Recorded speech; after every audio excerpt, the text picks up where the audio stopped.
मैं तो चाहूंगा इनके चैनल को एक गोबर गिफ्ट कर दिया जाए। भारतीय जनता पार्टी सब नकली सामान लगाए हुए अस्पतालों में, इसीलिए जानबूझकर के जांच ही ना हो पाए। सर सोशल मीडिया पे ट्रेंडिंग जो जीरो पॉवर्टी की बात कर रहे हैं, ये मुख्यमंत्री जानते नहीं है कुछ का zero tolerance to law and order. आप बताओ क्या स्थिति है लॉ एंड ऑर्डर की? जो जहां चाहता है मार देता है। आपके जिले में दलित की बताओ कस्टोडियल डेथ हो गई, इससे ज्यादा काला धब्बा पुलिस के लिए और क्या हो सकता है? दोस्तों नमस्कार, इस वक्त हमारी मौजूदगी आजमगढ़ जिले के मंगरामा एक ग्राम सभा है। इस ग्राम सभा में हम उपस्थित हैं और ये मोहम्मद राशिद आज़मी हैं। इनके भाई की शादी थी, इनके भाई की शादी में शिरकत करने के लिए वो आए थे। आज दावते वलीमा के अंतर्गत आज मुख्य अतिथि के रूप में अखिलेश यादव जी हैं। नहीं, मैंने उनका स्टेटमेंट नहीं सुना है, रामजी सुमन जी का भी स्टेटमेंट मैंने नहीं सुना है, लेकिन मैं पार्टी में कहूँगा कि कोई भी सवाल इतिहास से जुड़ा नहीं था जाए, क्योंकि कई बार इतिहास में न जाने कैसी कैसी बातें हैं। अभी सुनने में आ रहा है कि इतिहास के पन्ने लोग पलट रहे हैं। जब से रामजी सुमन जी ने कहा, आप देखिए गूगल पे, आप देखिए ChatGPT पे, लोग जानना चाहते हैं इतिहास क्या है, तो इतिहास जानने लगे हैं लोग। मैं ये चाहता हूँ इतिहास की बातें अगर हमें अच्छा रास्ता न दिखा सकें, हमें कोई पॉजिटिव रास्ते पे न ले जा सकें, हमें सकारात्मक दिशा न दे सकें, तो इतिहास को इतिहास ही रहने देना चाहिए, इतिहास में चर्चा नहीं करनी चाहिए। रामजी सुमन जी का आप बयान कर रहे हैं, तो उनका बयान मैंने आपसे कहा कि इतिहास मंदिर खोदेंगे तो बौद्ध मठ मिलेंगे। मैंने कहा इतिहास को इतिहास रहने दो, जो इतिहास हमें आपके बीच में खाई पैदा करे उस इतिहास के बारे में नहीं जानना। अब मान लीजिए मीरा ने जो भजन गाया वो नुसरत फतेह अली खान ने गजल में गा दिया, तो कहाँ पकड़ोगे? नुसरत अली खान साहब को पकड़ोगे क्या, या मीरा जी को पकड़ोगे? तो इतिहास को रहने दो। तो ऐसे में क्या कहेंगे आप? मैं ये कहूँगा कि पार्टी के लोग कोई भी इतिहास की बातें ना करें। समाजवादियों ने इतनी प्रोग्रेसिव काम किए, इतनी प्रोग्रेसिव बातें की हैं, टैलेंटेड है, किसान की आय दोगुनी है, नौजवान की नौकरी रोजगार है, आरक्षण है, हमारे अधिकार हैं, हमारा सम्मान नहीं हो रहा कहीं पर, हमारे घर मकान गंगा जल से धोए जा रहे हैं। ये सब मुद्दे बड़े हैं। न जाने कितने हजार एकड़ कह रहे हैं कि उन्होंने लैंड बैंक बना लिया है, कि वो कारोबार के लिए वो लैंड बैंक तैयार किया है। सोचिए, जो सरकार 8-9 साल में केवल लैंड बैंक बना पा रही हो।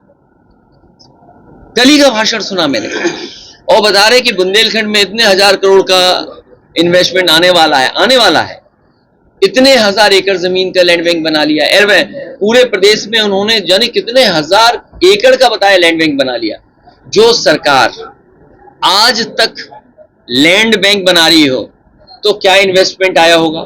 और दूसरा, मुख्यमंत्री जी कह रहे थे कि इंसेंटिव उन्होंने दिया है, जो पुराना इन्वेस्टमेंट स्टेट में आया था उसका वो इंसेंटिव आज भी दे रहे हैं। तो यही तो विकास होता है। कभी समाजवादियों ने लाने का काम किया था और उसी का परिणाम ये कि कारोबार बढ़ा। ये बीजेपी के लोगों ने इंसेंटिव रोका था, और इंसेंटिव एक बड़ी कंपनी जो हजारों लोगों को नौकरी दे रही है और हजारों करोड़ का कारोबार मार्केट में दे रही है। हो सकता है उस कंपनी का मोबाइल भी आपके हाथ में हो, घर पे टीवी भी हो, फ्रिज भी हो, या और भी सामान जो बनाता वो हो, लेकिन वो इन्वेस्टमेंट जब यूपी में किए तो उसका इंसेंटिव रोकने का काम कर रहे थे ये सरकार के लोग। उन्हें कोर्ट जाना पड़ा, कोर्ट की वजह से उन्हें इंसेंटिव मिला है। तो ये सरकार बताएगी ये क्या कर रही जिससे इंसेंटिव आएगा। क्या पुरानी सरकार की योजनाओं का इंसेंटिव देते रहेंगे? इसलिए लड़ाई लंबी है, बड़ी है, हम लोग कामयाब होंगे। पीडीए को जिस तरीके से समर्थन मिल रहा है और जो लोगों को धीरे धीरे सामाजिक न्याय के राज की स्थापना के लिए एकजुटता दिखाई दे रही है, उससे हमें भरोसा है कि आने वाले समय में बड़ा परिवर्तन होने जा रहा है। जो जीरो पॉवर्टी की बात कर रहे हैं, ये मुख्यमंत्री जानते नहीं है कुछ, जैसे का zero tolerance to law and order. आप बताओ क्या स्थिति है लॉ एंड ऑर्डर की? जो जहां चाहता है मार देता है।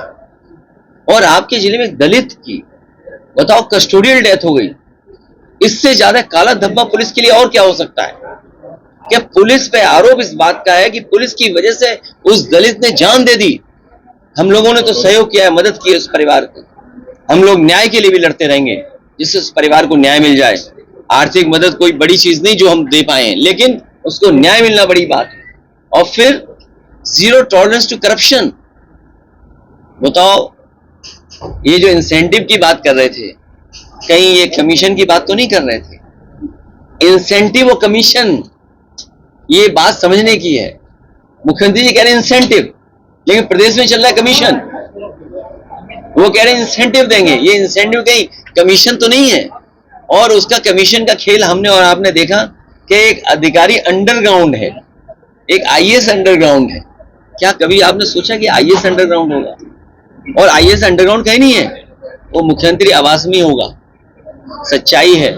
और इससे पहले एक पत्रकार साथी जानते होंगे, एक अखबार था प्रतिष्ठित, उसने इतनी छोटी सी खबर बनाई थी कि किसी अधिकारी पे आरोप लग रहा है, उसका 50-60 करोड़ रुपया पकड़ा गया है किसी दूसरे स्टेट में। तो टॉलरेंस टू करप्शन क्या है? इनका अधिकारी खुद इंसेंटिव की जगह कमीशन मांग रहा है। और याद रखना, इंसेंटिव कमीशन का झगड़ा नहीं था, वो मुख्य लोगों के बंटवारे का झगड़ा था। सुनने में आ रहा है अब कोई रिटायर होने जा रहा है। दो चीजें तो हमें पता है, कोई रिटायर होगा, एक तो कार्यवाहक होगा और पीछे सिंह होगा। दो चीजें तो हमें पता है, बीच का नाम आप बता देना हमें। एक, अभी कोई रिटायर होने जा रहे हैं, सुनने में आ रहा, बड़ा चर्चा है, लोग हमसे भी पूछते हैं कि कौन होगा, तो हमने कहा हम इतना नहीं जानते, हम इतना जानते हैं कि वो कार्यवाहक होगा और नाम में सिंह होगा पीछे। अच्छा सर, लखनऊ में पूरे प्रदेश में सरकारी हॉस्पिटलों में जो व्यवस्था होनी चाहिए फायर फाइटरों की, वो नहीं है। ये भारतीय जनता पार्टी सब नकली सामान लगाए हुए अस्पतालों में, इसीलिए जानबूझकर के आग लगा रही जिससे जांच ही ना हो पाए। सर, सोशल मीडिया पे ट्रेंडिंग सनी कुमार की हत्या हुई, फिर प्रयागराज में दलित के साथ अत्याचार हुआ, तो इस पर क्या कहेंगे? लगातार मुख्यमंत्री जी दावा करते ये इनका धोखा है। इनके साथ साथ बहुत सारे चैनल उनका साथ दे रहे हैं, अखबार साथ दे रहे हैं, जो इस प्रदेश के प्रतिष्ठित लोग हैं वो साथ दे रहे हैं। क्या उनको नहीं दिखाई देता कि कौन विश्वास करेगा, कौन भरोसा करेगा कि एक बाथरूम में एक नाड़े से किसी की फांसी हो जाएगी? कितनी बड़ी रस्सी थी। ये लोग तो मौके पे गए हैं, उसके पिताजी से हमारी बात कराई इन लोगों ने, अध्यक्ष जी मौके पे थे, घर पे गए, परिवार के हमारे और नेता ही लोग गए। तो बताइए क्या उससे कोई वो कर लेगा? और फिर किसी चीज को वो अपना मांगने का हक, अगर हक मानने गया तो उसको जिंदा जला दिया। बताओ, ये वही लोग हैं जो सरकार की ताकत रखते हैं, सरकार के इशारे पे ये लोग कर रहे हैं। और यही नहीं, बस्ती में भी एक उपाध्याय गरीब परिवार का ब्राह्मण, जब वो गया न्याय मांगने तो उससे पैसा वसूलना चाहती थी पुलिस ने इतना मारा, जिस तरह आजमगढ़ में हमारा दलित भाई मरा है, उसी तरह ब्राह्मण भाई वहां पर मरा है बस्ती में। दोनों की अगर किसी ने मदद की तो समाजवादी लोगों ने मदद की। मैं ये कहता हूं सरकार क्यों नहीं मदद कर रही है? योगी का मतलब ये होता है जो दुख समझे दूसरे का, दुख में शामिल हो, जो दूसरे का दुख अपना दुख समझे। क्या ये जो दोनों लोगों की मृत्यु हुई है, सरकार आगे आकर के नहीं मदद कर सकती उनकी? और मदद में भी भेदभाव कर रही है सरकार। जो उनके अपने लोग हैं उन्हें सरकारी नौकरी भी दे रहे हैं, लेकिन अगर कोई दलित चला जाए, जान चली जाए, उसको नहीं मदद करेंगे। उतना लिख दिया उसने। भाई मुख्यमंत्री को ज्ञान था तो टूटी का ज्ञान था। दैनिक भास्कर ने पूरी पोल खोल दी, जैसा बीजेपी वाले शामिल थे, एक उसमें कौशिक शामिल था, एक मृत्युंजय शामिल था, एक उसमें अवनीश अवस्थी शामिल थे, और मुख्यमंत्री जी का आशीर्वाद था। सोचिए आप, एक योगी मुख्यमंत्री किसी और के खिलाफ ये पैसे देकर के आप लोगों से प्रचार करवा रहे हो, इसमें क्या बचा हुआ है? सर, आप ही से सवाल पूछते हैं, जिस तरीके से जब आप प्रदेश में अलग अलग लोगों की मदद करते हैं, क्या आप टोटी जैसा कृत्य कर सकते हैं? देखो भाई, नहीं ऐसा है, नहीं अच्छा किया आपने पूछ लिया, इसलिए क्योंकि उन सब पत्रकारों में, उन सब गिनती के पत्रकारों में एक सच्चा पत्रकार था, एक सच्चा पत्रकार था, उसने सच्चाई दिखाई। सब मैं नाम भूल रहा हूँ उसका, रिजवी था शायद, आप यूट्यूबर है आजकल वो, उसने पूरा घर दिखाया उस समय, पूरी उसका रिकॉर्डिंग है। तो हमने लैपटॉप बांटा हो, और सोचिए आपको एक्सप्रेसवे दिया हो 35,000 करोड़ का, ये मेडिकल कॉलेज दिया हो, न जाने कितने गांव लोहिया आवाज बनाए हों। यहीं पर शबाना आजमी जी का गांव है, आप देखिएगा, मैंने स्मार्ट विलेज में उसमें कई करोड़ों का काम कराया। ये जो काले पोट्री है, उस गांव में हम लोगों ने बहुत सा काम किया, उनके जो ऑडिटोरियम, हाँ, वो दिए। तो ये बीजेपी का एजेंडा है। बीजेपी के पास पैसा है, बीजेपी के पास संपन्न लोग हैं, बीजेपी के पास सब अखबार हैं, टीवी हैं, चैनल हैं। सोचिए, हमने दुर्गंध कह दिया, उसमें उन्हें शोर हो गया। मैं तो चाहूंगा इनके चैनल को एक गोबर गिफ्ट कर दिया जाए। क्या है ये? अरे ये धार्मिक काम तो सबको करने चाहिए, और तुम्हारी भी उम्र लगता है धार्मिक होने जा रही है। तुम भी किसी यात्रा पे चले जाओ। सांसद जी का पार्टी कार्यालय यहाँ पे नहीं। जगह ले ली, हमारा नक्शा नहीं पास हो रहा है, तो मैंने अपनी पार्टी के लोगों से कहा है, पहले नवरात्र में हो रहा था, उससे बाबूजी थोड़ा स्वास्थ्य ठीक नहीं था, उसकी वजह से आगे बढ़ा दिया, फिर चुनाव आ गया। तो अभी बाबूजी भी स्वस्थ हैं, क्योंकि वो सबसे पुराने समाजवादी हैं। हालांकि उनके बराबर के और भी हमारे समाजवादी नेता हैं। तो मैं चाहता था कि उन सबको इकट्ठा करके सम्मान हो जाए और कार्यक्रम हो जाए, क्योंकि उनका सांस उस समय नहीं ठीक था, इसलिए मैंने तारीख आगे बढ़ा दी थी, वरना ये लोग जानते हैं तारीख आ गई थी। अब मैं आपसे कहूंगा पत्रकार साथी, पूरे उत्तर प्रदेश में इलीगल कंस्ट्रक्शन हो रहा है, बताओ तो हम भी इलीगल करा दें? ठीक है, तो हमारी आप जिलाधिकारी महोदय से कहिएगा कि नक्शा पास करें, ठीक है, और पत्रास देख के तारीख तुम दोगे, उसी दिन हम उद्घाटन कर देंगे। कौन सा पार्टी काल है सर यहाँ पे? अरे शुभ दिन बताओ तुम।